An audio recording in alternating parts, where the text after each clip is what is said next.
नमस्कार, आप देख रहे हैं सौ वैली न्यूज और मैं हूं आपके साथ नेक सिंह ठाकुर। से भारतीय जनता पार्टी की सरकार हमारे प्रदेश में बनी, 2 साल हमारे कोविड में चले गए। तो आप सभी को मालूम है कि 2 साल में हम घर से बाहर नहीं निकल पाते थे, पूरा देश नहीं निकल पाता था।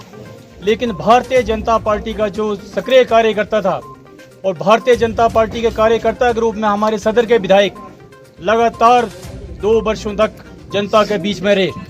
किसी को राशन किट, किसी को दवाइयाँ और हर प्रकार का सामान जो है वो मुहैया कराते रहे। इसी प्रकार से हमारे प्रदेश की सरकार, जयराम ठाकुर जी की सरकार, जो उन्होंने हमारे डबल इंजन की सरकार को फॉलो किया, जो योजनाएं केंद्रीय सरकार केंद्र में नरेंद्र मोदी जी ने बनाई, वही योजनाएं उन्होंने, जो उन योजनाओं से वंचित लोग थे उनके लिए उन्होंने अपने प्रदेश में भी योजनाएं बनाए। मैं आपको चंबा से शुरू करता हूं कि चंबा में जिस प्रकार से पवन नैयर जी ने पिछले 70 वर्षों में जो काम नहीं हुए थे, 40 साल तक भारतीय जनता पार्टी की सरकारें रही, कांग्रेस की सरकारें रही पीछे, और उसमें वो कार्य नहीं हुए। और अभी 2.5 वर्ष उन्होंने पूरे विधानसभा में 70 सड़कें बना दी। और उसके अलावा जो हमारा चंबा का सुई माता मंदिर, पूरे सदियों से जो जब से चंबा बसा हुआ है, पानी के लिए जाना जाता था कि पानी नहीं होता चंबा शहर में, उसकी सड़क बना दी। और अभी शहर में जो पार्किंग की समस्या थी वो बना दी। उसी प्रकार से बालू से चंबा तक, जो कभी किसी ने सोचा नहीं था कि वहाँ भी बस रोड जो है बालू से सीधे चंबा पहुँच सकती है, ऐसे से काम शहर में किए। कुछ लोगों ने गाँववाद और शहरवाद फैलाया था, लेकिन वो उनकी अपनी मंशाएं थी। पवन नैयर जी ने 90% काम गांव में ही किया हुआ। आप सभी जानते हैं कि 90% जो हमारे युवा वर्ग नौकरी रोजगार में लगे हैं वो भी शहर से लगे हैं, और जो काम हुए, जो सड़कें बनी, वो भी ज़्यादा से ज़्यादा अभी गांव में हुए हैं। और जो युवा साथी जो हमारे जॉब में लगे वो भी गाँव से ही लगे हुए हैं। तो उन्होंने कोई शहरवाद या गाँववाद नहीं किया हुआ।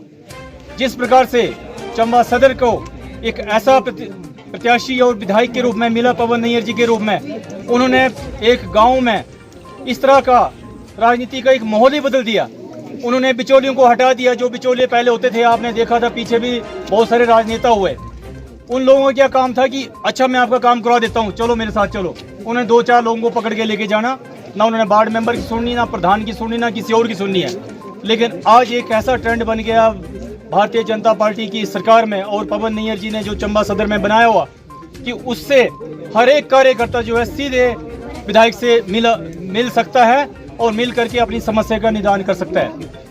आप देखिए, आज जो कांग्रेस पार्टी कह रही है कि हम वापस सत्ता में आएंगे, और किस प्रकार से सत्ता में आएंगे। चंबा में तो साफ हो गए, पूरे प्रदेश में साफ हो गए, पूरे देश में साफ हो गए।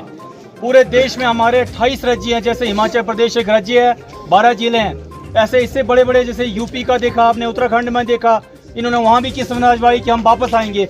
वहाँ पर लोगों ने इनको वापसी का रास्ता दिखा दिया, क्योंकि इनके भ्रष्टाचार और जो इनके माँ बेटे की सरकार है दिल्ली में और माँ बेटे की सरकार है इनकी प्रदेश में, उसको देख करके लोगों का मोह भंग हो गया कि ये सिर्फ केवल 2 लोगों की सरकार रह गई है, कि माँ बेटे की सरकार प्रदेश में भी और माँ बेटे की सरकार दिल्ली में भी।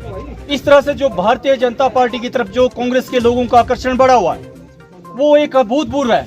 जितने भी कांग्रेसी नेता थे वो सभी कांग्रेस छोड़ करके भारतीय जनता पार्टी में आ गए हैं। हाल ही में आपने देखा चंबा में सबसे बड़ा जो कांग्रेस का नेता था श्री हर्ष महाजन जी थे, उन्होंने भी आज कांग्रेस छोड़ करके भारतीय जनता पार्टी को ज्वाइन कर लिया। वो कैसे संभव हो सका? क्योंकि भारतीय जनता पार्टी की जो लोकप्रियता है, जो भारतीय जनता पार्टी की लोकप्रियता है, और लोकप्रियता में उन्होंने गरीबों को आगे लाया हुआ। केंद्र में हमारे मोदी जी एक गरीब चाय बेचने वाला आज देश का प्रधानमंत्री है, जिसने केवल देश को ही नहीं चलाया, पूरे विश्व को चला रखा है। आज पूरा विश्व डरता है। एक टाइम ऐसा था हमारे फौजियों के सिर काट करके ले जाते थे, आज वो उनके थर थर कांपते हैं वो कि किस तरह से भारत की तरफ वो नजर उठा करके देख लें। आपने देखा 370 का मुद्दा था, हमारा जो जम्मू कश्मीर राज्य था वो भारत का अंग ही नहीं होता था, वहाँ पर विदेशों का झंडा लगता था।